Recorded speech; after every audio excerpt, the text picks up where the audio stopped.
todos los eventos deportivos que ya habíamos comentado antes, tanto para el Mundial como los Juegos Olímpicos, y dentro de este, sobre todo, se enfoca en sostenibilidad. Entonces tenemos que empezar ya a pensar en cómo podemos convertir nuestro producto en un producto sostenible, eficiente, respetuoso con el medio ambiente, etc. Las oportunidades de cada uno de los eventos. Dentro del Mundial de Fútbol van a alcanzar más o menos 79.000 millones de dólares. El 85% es para construcción y el resto es para proyectos de remodelación, algunas infraestructuras. Casi todo va orientado a instalaciones deportivas y hoteles, algo de residencial, algo de arreglos de infraestructuras viarias, de aeropuertos, alguna construcción de aeropuertos, pero sobre todo se centra en instalaciones y hoteles, donde nosotros podríamos estar metidos. Dentro de todo lo que es Brasil, tendríamos 12 ciudades que van a albergar los mundiales de fútbol, y en cada una de ellas van grandes construcciones de recintos hoteleros y de infraestructuras. Fijaros que no se centra solo en Sao Paulo, tenemos Belo Horizonte, Brasilia, Fortaleza, Manaus. Y este mapa creo que os podría despejar bastante las grandes oportunidades que ofrece Brasil, ya saliéndonos tanto de Río como de Sao Paulo. Grandes oportunidades podríamos estar situándolas como Fortaleza, Natal, Recife. Tenéis los puntos en negro, son los que es construcción completa, en construcción desde cero. Grandes proyectos de inversión son los puntos en negro, y los rojos sobre todo se van a centrar en reformas. Y los de nueva construcción se centran sobre todo en Natal, Recife y Salvador, que serían los grandes puntos donde tendríamos que centrar todos los esfuerzos y donde ahora tenemos menos competencia. Por otro lado, tenemos Río de Janeiro, que el impacto en el PIB, fijaros que va a representar un dineral, 987.000 millones de dólares, muchísimo dinero, pero que sumando los de los otros tres y quitándonos competencia, los del norte, creo que merecería mucho más la pena que irnos donde están todos los competidores y donde más trabajo administrativo nos vamos a encontrar. Porque en cuanto sales de Sao Paulo o de Río, la cosa se limpia un poco. No es fácil, pero menos trabajo no nos encontraremos. ¿En los restaurantes de allí? ¿Esos puntos en los restaurantes de San Pablo? ¿No? Y de lo que esas construcciones que están en San Pablo, no las ven desde allí, de San Pablo y desde allí, que se han encontrado. Aunque se desarrolla en otras zonas y no se gestiona desde San Pablo,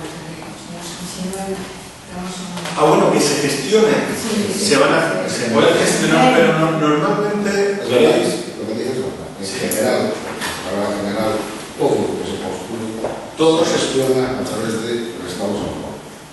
Es decir, que aunque tú construyas en Fortaleza, normalmente la casa matriz, por ejemplo, no está en Sao Paulo. Está en Sao Paulo. Pero fijaros que nosotros vamos a ir a las empresas constructoras a las que han sacado el concurso, la adjudicación, bueno, en nuestro caso no. En tu caso, si vas a concursar, porque si tú vas a licitar, te va a tocar irte a la ciudad administrativa y te toca pasar por allí. El resto no, el resto tendríamos que ir trabajando más la parte de esas empresas constructoras. Ese que es un tema, es un tema muy delicado y que es un tema crucial. Acertar en eso es, a priori nadie puede decir cuál es la mejor forma. De hecho, hay gente que está haciendo de una manera, otros de otra, otros de otra, y unos les va bien y otros les va mal en cualquiera de las formas. No hay una. Analizar despacio en cada caso y ir avanzando es lo que procede. Yo os digo, por ejemplo, y es una cosa que probablemente lo diga a ver, pues hablando con Pepe García Caballero, que es el propietario de la empresa constructora, es Gran Valladolid, me parece que se llama la firma,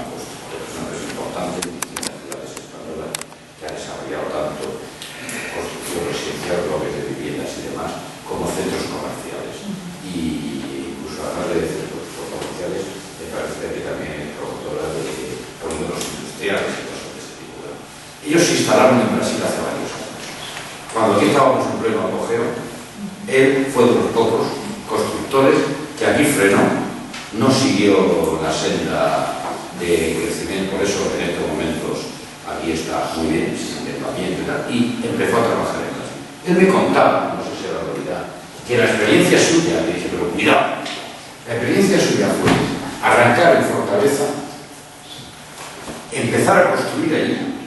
No es fácil, porque además necesita como empresa, pero es una empresa constructora, ¿verdad? Aquí cada caso es un mundo y hay que analizar el espacio. Brasil es un país complejo y esta es una decisión que hay que saber valorar. En un caso como este, decía, ¿por qué? Porque hay que conseguir tener las certificaciones suficientes para ir aspirando a ciertos contratos de más nivel. Entonces, es más fácil arrancar eso en un sitio distinto de Sao Paulo, Curitiba, Río, que es donde se concentra todo, y ir creciendo después. Su objetivo final es construir fuertemente precisamente en la zona de Sao Paulo, Río, Curitiba. Ese es su objetivo final. Entonces, después de varios años de estar haciéndolo en una zona más fácil, he aprendido a moverme en el mercado con riesgos menores de simple, porque la apuesta que tienes que hacer para entrar abajo pues es más fuerte que la apuesta que tienes que hacer arriba. Y si te sale mal, pues posiblemente no tengas el negocio. Mientras, que fue el razonamiento que se hacía. Entrando allí, si me equivoco, como lo que tengo que apostar es menos, tengo más capacidad de maniobra. Vale. Comprendió una cosa, que era para de verdad llegar a hacer negocio medianamente grande, tenía que hacerlo con socios locales. Entonces, los años de estar trabajando ahí le han permitido seguir hacia arriba con un socio local, creando otra sociedad para desarrollar el negocio allí, y seguir hacia abajo con otro socio local. Y él ha calculado que tarda 2 años en estar operando en Río de Janeiro. Ya lo tiene calculado. ¿De qué manera? Y también, entre otras cosas, ha calculado y ha sabido mover que para estar allí es fundamental las relaciones. Fundamental. Tener entrada en ciertos sitios. Porque como es un país muy burocratizado y no es el país menos corrupto del mundo, no es el menos corrupto, pues ¿qué ocurre? En un país muy burocratizado y con cierta dosis de corrupción, las relaciones son fundamentales para cualquier cosa. Entonces, los socios locales para esto, y por otra parte, pues a estas alturas ha conseguido ser nombrado presidente de la Cámara de Comercio Hispano-Brasileña en la zona, desde donde puede organizar eventos, tener relaciones con nosotros, traerse algún ministro español allí, con lo cual eso le da acceso a los gobernantes de la zona y ir moviendo esto. Es el hombre con el que dentro de un rato, si todo va bien, tiene el poder gubernamental. Pero esa es una manera.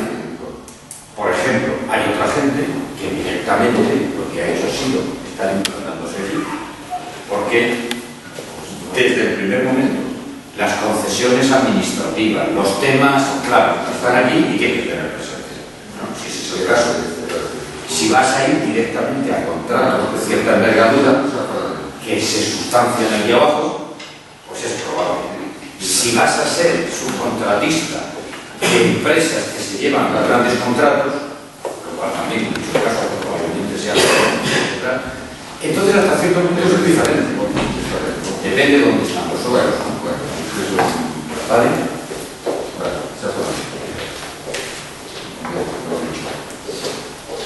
Pero es un tema que a priori no se puede decir esto es lo mejor o esto es lo peor. Requiere analizar bastante bien los aspectos que hay que considerar. Claro, y la tipología de proyectos a los que se quiere llegar también.